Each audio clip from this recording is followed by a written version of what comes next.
Hey, all the amazing people there. My name is Shagun, and our today's topic of discussion is AD based access methods in Azure storages. So, Azure storages में हमारे पास दो access methods होते हैं which are AD based. तो सबसे पहला question तो ये है कि AD based methods ही क्या है. AD based methods मतलब Active Directory बेस्ड मेथड्स जिसके अंदर हम कीज का यूज नहीं लेते हैं कि जो एक डायरेक्टरी है जिसके अंदर हमारा users and everything is listed as a directory कि कौन यूजर्स है, उनका क्या रोल है, etcetera is listed there. So उसके अंदर उन यूजर्स को अगर हम कोई एक्सेस देते हैं तो उसको कैसे मैनेज करते हैं. नाउ इसका सबसे अच्छा एडवांटेज ये है कि ये की बेस्ड एक्सेस नहीं है और इसकी हम ट्रैक भी कर सकते हैं कि किस किस के पास क्या एक्सेस है. So we have that availability. So जो हमारा की बेस्ड एक्सेसेस में एक डिसएडवांटेज था कि वी कैन नॉट ट्रैक कि वो की किसके पास है और वो कैसे उसको यूज़ लेने वाले हैं. सो यहाँ पे हमारे पास वो कंट्रोल काफ़ी लेवल तक बढ़ जाता है. So we have two methods here जब हम यूज़र्स की बात करते हैं. बट अगर हम सर्विसेज की बात करेंगे so we have more methods like एक होता है यूज़र टू स्टोरेज कनेक्शन, एक होता है यूज़र से sorry service to service connection. So when you talk about service to service connection there is different AD method I would say. And जब हम user to storage करते हैं तब हम उसे AD बेस्ड एक्सेस कहते हैं. फर्स्ट मेथड आता है एक्सेस कंट्रोल IAM या फिर RBAC. सो सबसे पहले let's talk about RBAC. RBAC यानी role based access control. Now role based access means क्या रोल दिया गया है उसके बेसिस पे उनकी एक्सेस डिफाइंड होती है. सो रोल्स आपके पास दो टाइप के रोल्स होते हैं यहाँ पे, इधर कस्टम और बिल्ट इन. कस्टम रोल्स फिलहाल मैंने कोई बना नहीं रखे हैं बट अगर आपकी कोई रिक्वायरमेंट है जो कि बिल्ट इन रोल से फुलफिल नहीं होती है तो you can go and you can create the role और यू कैन क्लोन समथिंग. जैसे आपको लगता है कि हाँ मेरा रोल इस रोल से क्लोज है, so just to avoid that lot of work और building the role from scratch आप यहाँ से रोल को क्लोन कर सकते हैं और आपके अकॉर्डिंग जो बाकी चेंजेस रिक्वायर्ड हैं वो कर सकते हैं. ओके.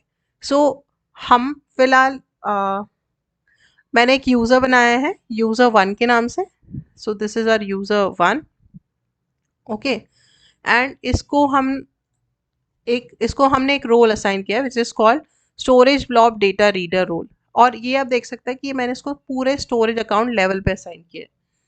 पर अगर मैं इसकी सब्सक्रिप्शन में डायरेक्टली लॉग इन करती हूँ like this is user one logged in to subscription directly. Okay. So इस केस में आप देख सकते हो कि when I am clicking on storage account तो मुझे कुछ डेटा नहीं दिख रहा है. ठीक है. When I am clicking on storage account तो मुझे कोई डेटा नहीं दिख रहा है. लेकिन अगर मैं यहाँ पे किसी ब्लॉब ADLS Gen 2 का अगर I'll put the URL of that one, okay, then I would be able to see that particular container. पर मैं पर्टिकुलर कंटेनर तो देख सकती हूँ लेकिन पूरा स्टोरेज नहीं देख पा रही हूँ. ऐसा इसलिए होता है बिकॉज इन रोल्स का एक स्कोप डिफाइंड होता है.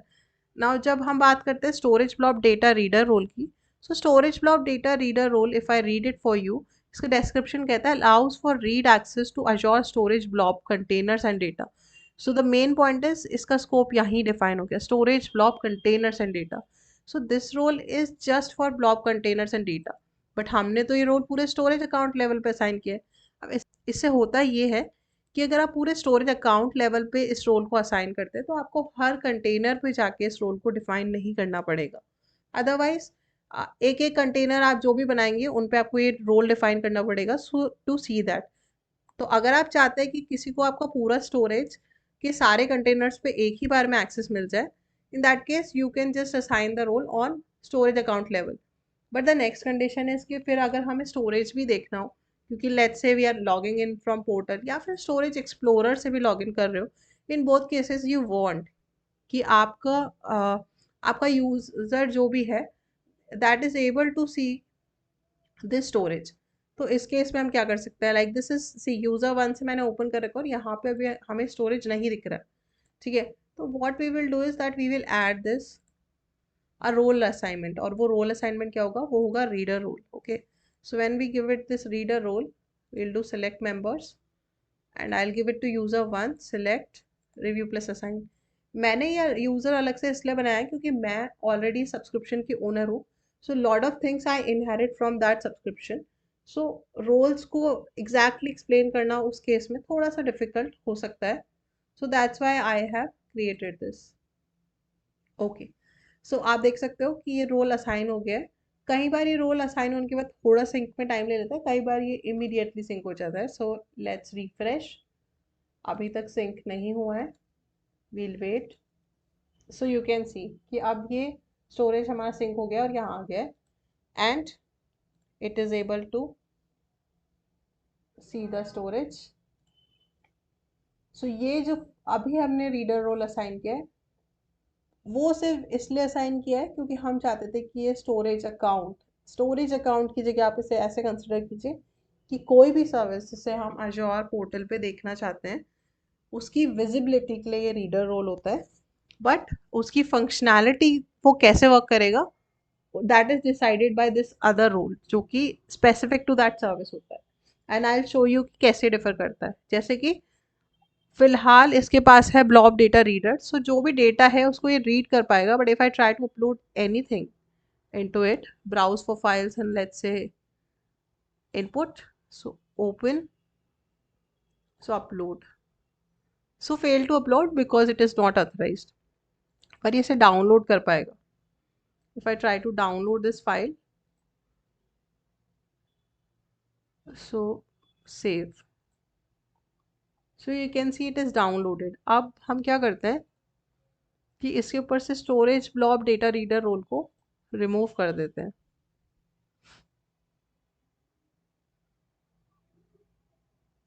Okay, and we refresh it. अब हमें थोड़ा सा टाइम लगेगा for this role to sync. तो मैं आपको ये दिखाना चाहती हूँ कि रीडर रोल और storage blob data reader role से क्या डिफरेंस क्रिएट होता है। क्यों ना हम सिर्फ रीडर रोल ही दे दे किसी यूज़र को। सो नाउ जब ये रोल सिंक हो गया है तो यू कैन सी कि इसने कहा you do not have permission to access key to the access key to list. तो ऐसा क्यों हुआ जबकि हमारे पास रीडर रोल तो है। सो एज आई सेड कि रीडर रोल सिर्फ हमें इस पूरे स्टोरेज अकाउंट को सिर्फ बाहर से देखने का, सिर्फ एक व्यू करने का एक्सेस दे रहा है, इसके अलावा वो हमें कोई एक्सेस नहीं दे रहा। okay, so this reader role is not helping us here। so now what to give next then? okay, so what to give next is कि हम इसके अंदर हमने अभी दिया था role as reader। now I'll also show you कि हम को अगर राइट एक्सेस देनी हो तो हम क्या दे सकते हैं। तो इन दैट केस अगर हम ब्लॉब की बात कर रहे हैं तो हम देंगे ब्लॉब डेटा कॉन्ट्रीब्यूटर। ओके, आपके पास रीडर है, ओनर है, डेटा स्कैनर है, कंट्रीब्यूटर है। सो ओनर के केस में क्या होता है कि आप इसकी कॉन्फ़िगरेशनल लेवल पे भी चेंजेस कर पाएंगे। Okay, but not on the storage configuration, only on the blobs configuration आप कुछ चेंजेस कर पाएंगे। ठीक है, so I will choose the user, select member, user one, select review plus assign। again this is going to take some time। okay, so now it is synced as you can see। now if I try to add a directory,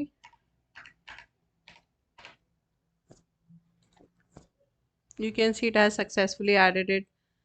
और मैं data को obviously upload कर सकती हूँ, delete कर सकती हूँ, rename कर पाऊंगी। So all these options are now available. So this was our first method, role based access methods. Okay, RBAC has 2 layers of access जिससे आप कंट्रोल कर सकते हैं। सो RBAC में आप स्टोरेज अकाउंट लेवल से लेके मैक्सिमम कंटेनर लेवल तक एक्सेस डिफाइन कर सकते हैं। सो इधर you can manage the access on whole storage account level, या फिर you can come on the containers और आप कंटेनर्स तक जाके पर्टिकुलर इंडिविजुअल कंटेनर्स को भी जैसे जैसे एक्सेस की रिक्वायरमेंट है वैसे दे सकते हैं। जैसे कि मान लीजिए आपने एक यूज़र वन क्रिएट किया है, उसको आपने यहाँ पे रीड एक्सेस दी है इस कंटेनर पे और इस पे राइट दी है। सो you can differ this way. In the next video, we will know about manage ECL। Thanks for watching। I hope you like this video। Let me know if you have any queries or suggestions।